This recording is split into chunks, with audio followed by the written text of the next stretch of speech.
Welcome. In this video, we are going to master factoring trinomials using the AC method. This is a powerful and reliable technique that works for difficult quadratic equations where the leading coefficient is not 1.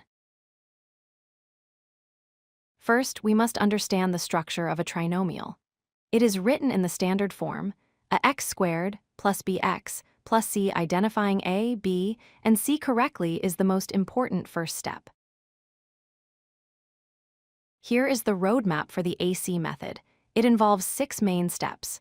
We start by multiplying a and c, finding specific factors, splitting the middle term, and then factoring by grouping. Let's break this down. Step 1 is simple but crucial.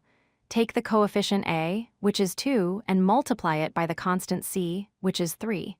2 times 3 gives us 6. This number 6 is our key number for the next step. Now we need to solve a puzzle.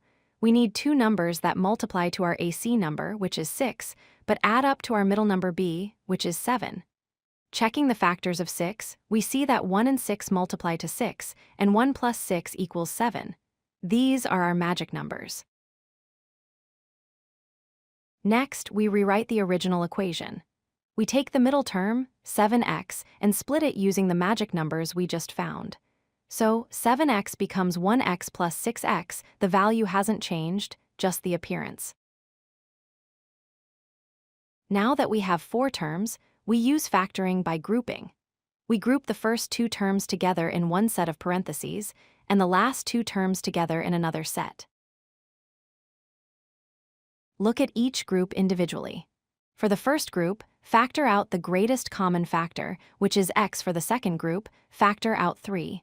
Notice something interesting inside the parentheses. The expression inside the parentheses, 2x plus 1, is exactly the same for both parts.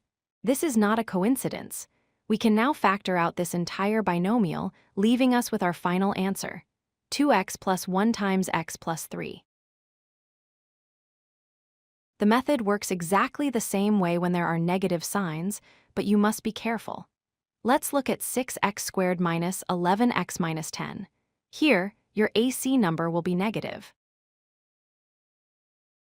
6 times negative 10 is negative 60.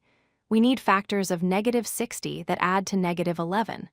Those are negative 15 and positive 4. We split the middle term, group them, and solve just like before to get our final factors. To recap, multiply a and c, find factors that add to b, split the middle term, group the terms, and factor completely. Practice this method, and you will be able to factor any trinomial with ease. If you like this video, hit that like button and don't forget to subscribe. Visit codelucky.com for more such useful content.